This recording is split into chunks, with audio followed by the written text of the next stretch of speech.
Donc, soit la pièce P 6 contre, ça c'est la pièce P, 6 contre, formée de deux demi-cylindres C1, C2, C1, C2, C1, de la façon suivante. Donc, au départ, on a pris un cylindre de rayon R, classé, c'est le rayon 1, même rayon, bien sûr, c'est le rayon 1, de hauteur H, telle sorte à ce que H soit égal au diamètre, donc égal à 2R. Ensuite, on a divisé le cylindre en deux parties identiques, C1, C2 par exemple. On a gardé C2 dans la position verticale et on a tourné C1 d'un angle de pi sur 2. Et ensuite, on a collé de nouveau les deux moitiés du cylindre. Alors, ça donne la forme de la pièce P, la forme suivante. Donc, on a deux demi-cylindres collés. Et là, l'origine, c'est O. Normalement, le O est confondu avec G d'un cylindre avant de faire cette modification. Donc là, c'est le G d'un cylindre normal. Donc, la question est la suivante. Donnez la forme de la matrice d'inertie de la pièce P en son centre G. Donc, tout d'abord, on va déterminer le centre G de cette forme, de P. Donc, tout simplement, on a O, c'est l'origine. Donc, on va appliquer la formule.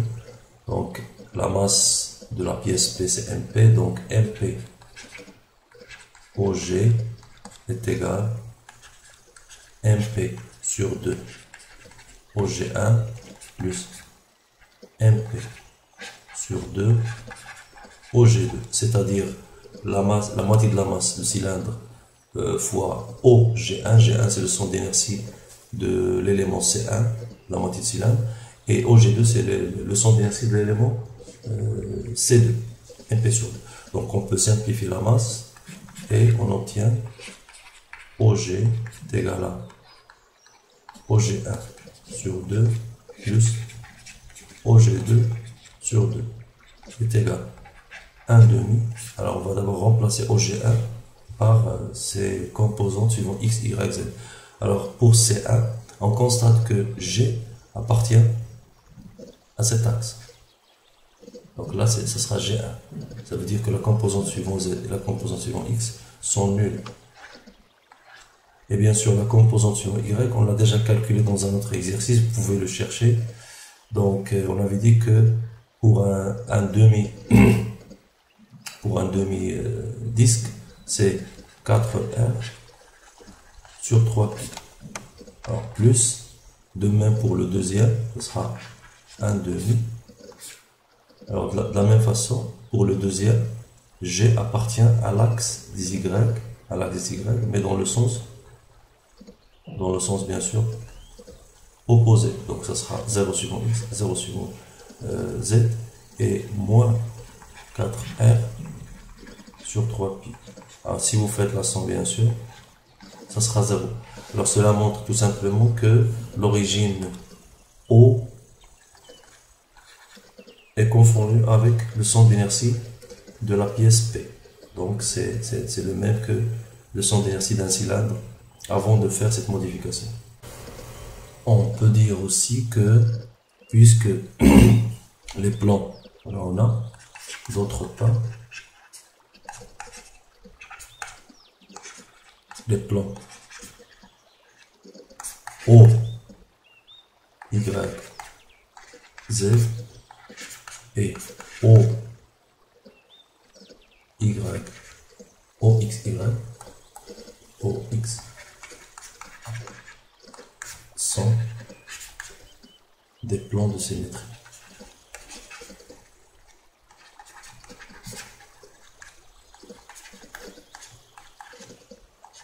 Implique que, puisqu'on a ici un axe, on a un axe commun, implique que O, Y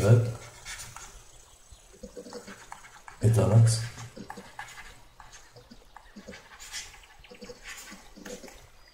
de symétrie.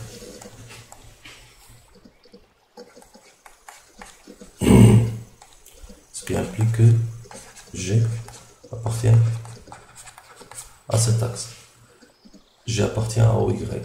Vu que la distance ici, là c'est le rayon, et de l'autre côté, c'est aussi le rayon, donc c'est symétrique, cela implique que O est confondu avec G. Donc on peut analyser le schéma sans faire de calcul et constater que tout simplement l'origine O est confondue avec G c'est-à-dire le centre d'inertie. Ça veut dire que c'est toujours le centre d'inertie d'un cylindre normal. Alors on reprend maintenant la question. Donc on cherche la forme de la matrice d'inertie de la pièce P en son centre G, c'est-à-dire là, G c'est O, on confond. Donc on a dit que l'axe GY ou OY c'est la même chose, Y, et axe symétrique implique matrice diagonale.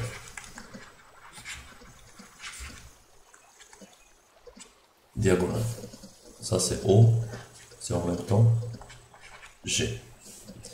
En plus, la répartition de la masse autour des axes X et Z est la même. C'est-à-dire que la masse est répartie de la même façon autour de X et Z.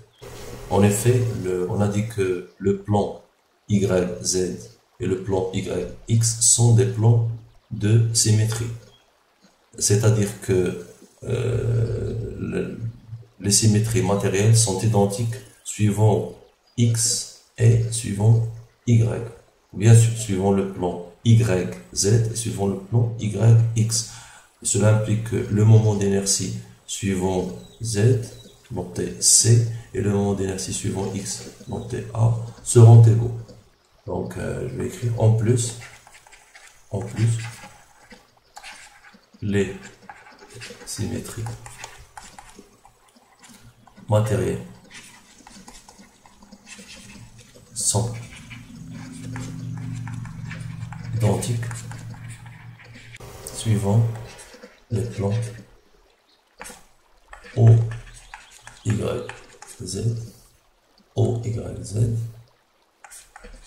et OXY.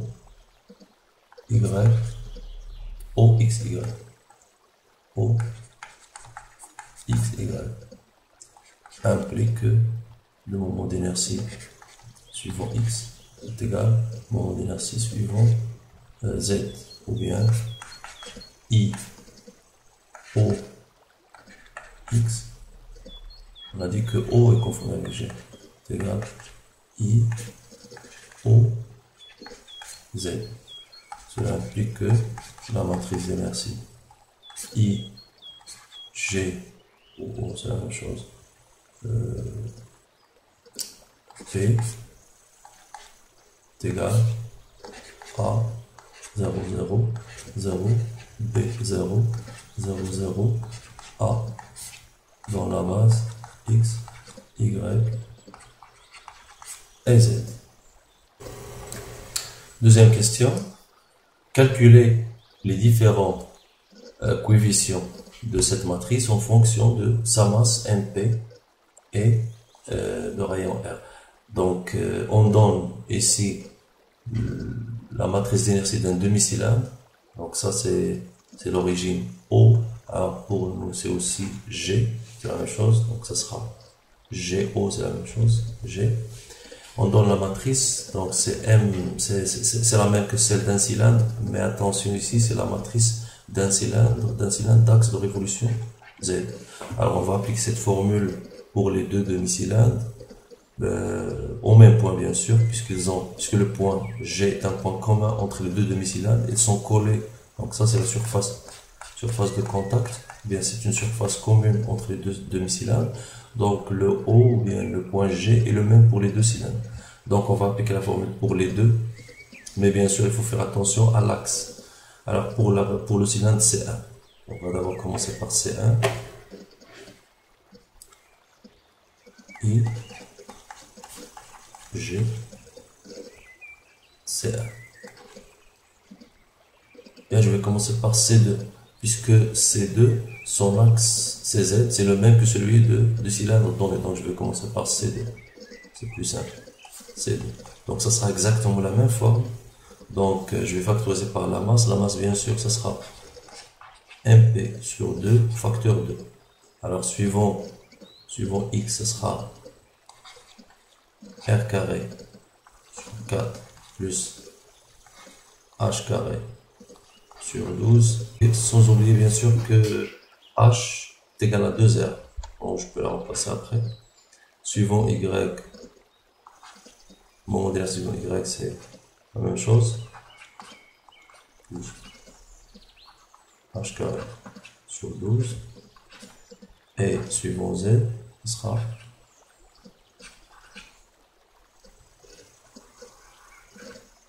R carré sur 2. La base, bien sûr, c'est toujours la base X, Y, Z. Donc ça, c'est pour le cylindre C2. Puisque le cylindre C2 a le même axe que le cylindre donné. Donc, ce sera là exactement la même forme. Pour le deuxième cylindre, c'est-à-dire I, G, C1, est égal, de la même façon, ça sera MP sur 2. Mais là, il faut faire attention, parce que son axe de révolution, ce n'est plus Z, c'est X. Donc j'aurai la composante suivant ZC, je l'aurai cette fois suivant X. R carré sur 2, 0, 0. Là c'est 0. Là c'est R carré sur 4 plus H carré sur 12, 0, 0, 0. La même chose ici. R carré sur 4 plus H carré sur 12. Bien sûr, toujours dans la même base, X, Y, Z. Alors, I, G de la pièce P est égal à I, G, C1 plus I, G, C2. Donc, il faut faire la somme puisque les deux matrices sont exprimées au même point G dans la même base X, Y, Z. Donc, je vais faire la somme. Donc, tout calcul fait, ça me donne l'expression suivante. J'ai factorisé par MP, j'ai introduit le 2 dedans. Donc, ça me donne MP facteur de 3R carré sur 8 plus H carré sur 12, suivant X et suivant Z. Donc là, de même, 3R carré sur 8 plus H carré sur 24. On a dit que A est égal à C, mon modèle C suivant X est égal à mon modèle C suivant Z. Et le moment modèle C suivant Y, c'est MP facteur de R carré sur 4 plus H carré sur 12, sans oublier que H, bien sûr, est égal au diamètre, est égal à 2R. Donc, bien sûr, on peut remplacer H par 2R et encore simplifier la matrice. On aura une expression simplifiée de la matrice d'inertie. Moment d'inertie suivant X et suivant Z égale à MP 13R carré sur 24.